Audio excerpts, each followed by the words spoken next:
Welcome to Flourish. I'm Diane Planidin, and you're in the right place if you're ready to create an inspired life. And we do so by working on our own personal development, so we can be strong role models for those we love and mentor, and strong for our own personal well-being.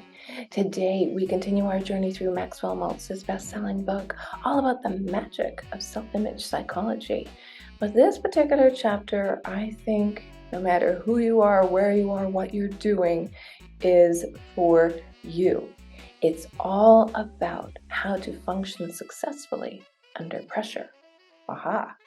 Are you feeling overwhelmed these days? Is that to-do list gotten out of control? Nice takeaways from this chapter in his book, and I will definitely give you some top tips as well. So here we go. What is your pressure tolerization quotient?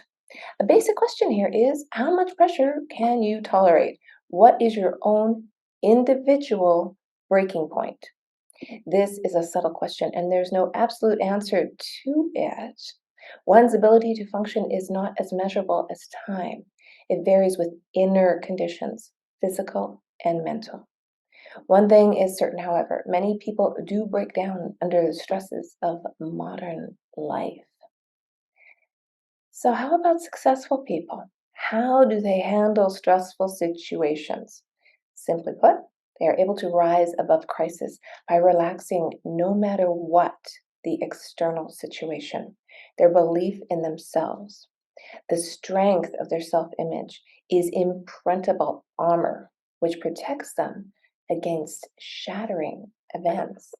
And this made me think about my last chapter that we discussed about, sometimes you can take your mask off, sometimes you can relax into things, but sometimes, and here's the key, the magic, handling the pressure, is those shields do have to go up, meaning you have to go with inside yourself, because nobody can take anything away from you in your mind.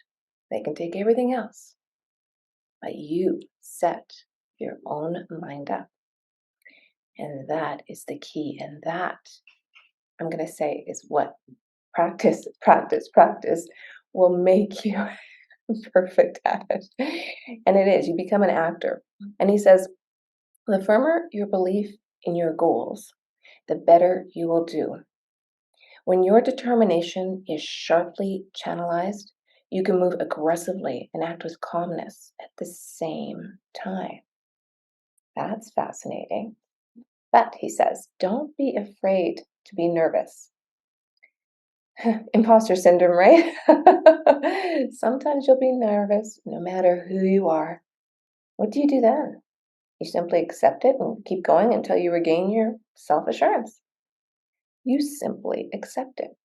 And nervousness is not a terrible thing at all, unless you think it is. When you feel nervous, remember, you're not alone in that respect.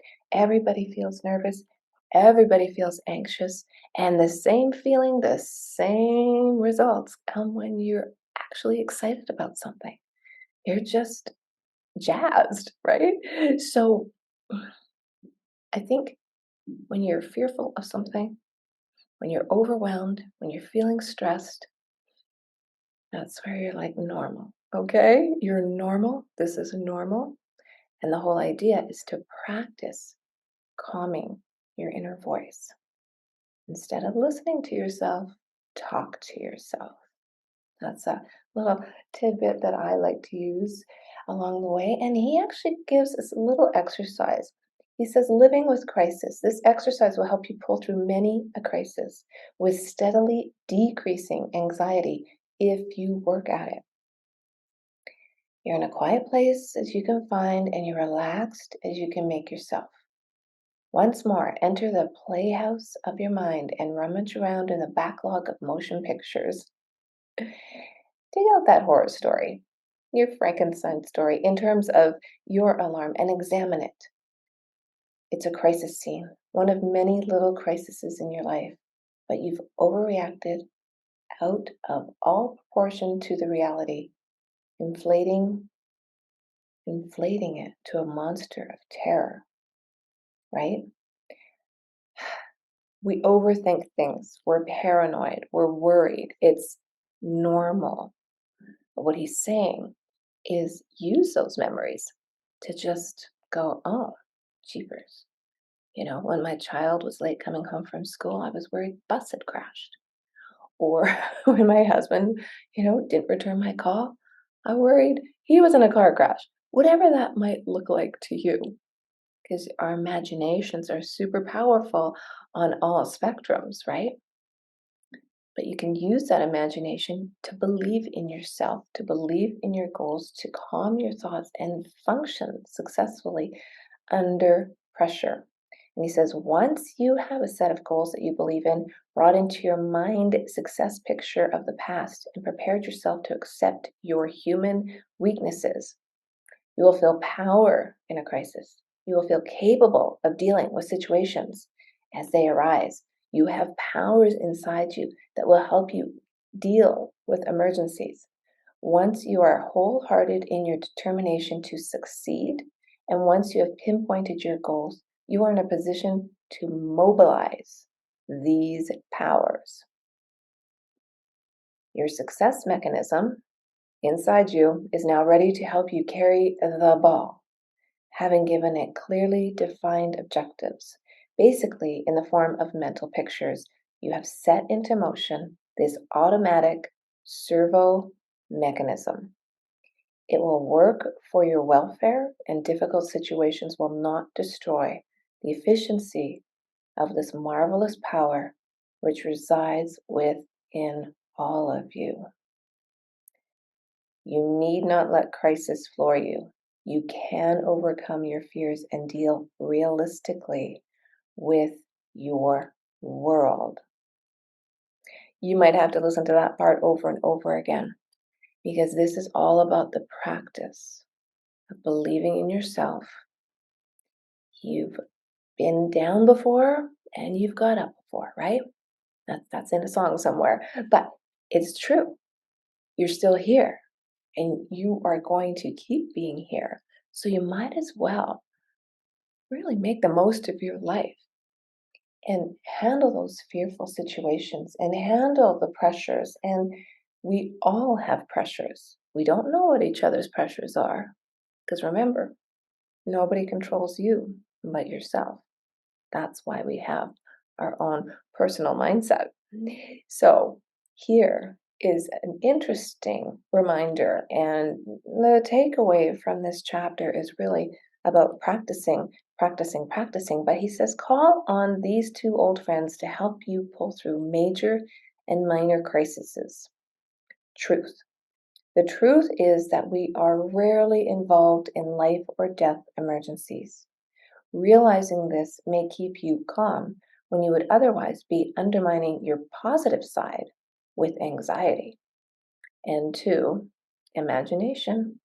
We are blessed with this faculty, but so often use it negatively.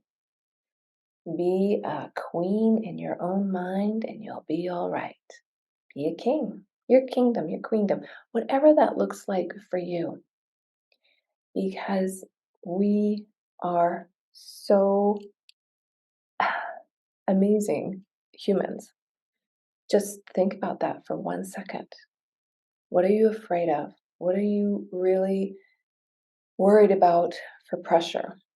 Is it some external source or is it an internal source?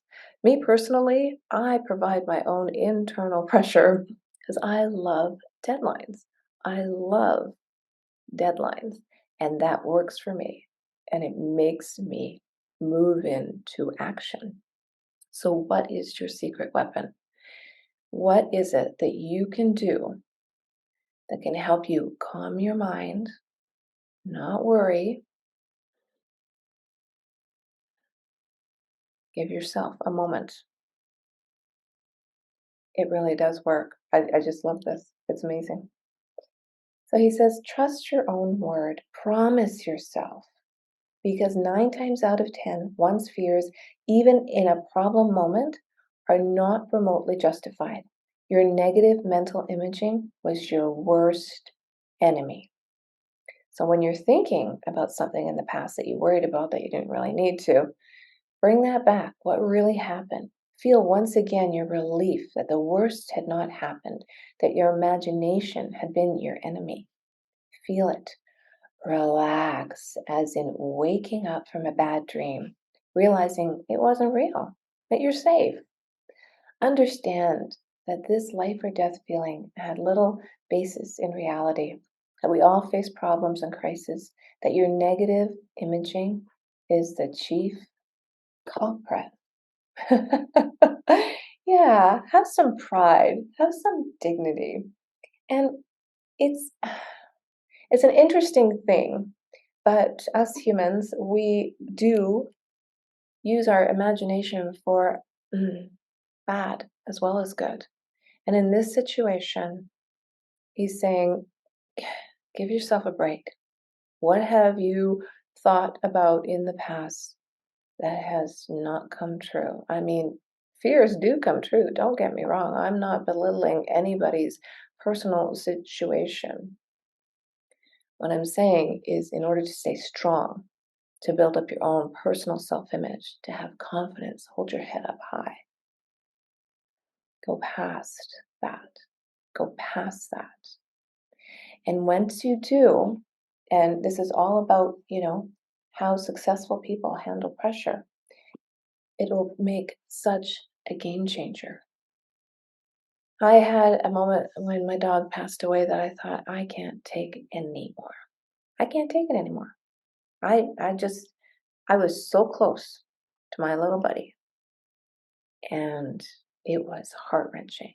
And that was my animal companion, my pet. So everybody is going through something at all times.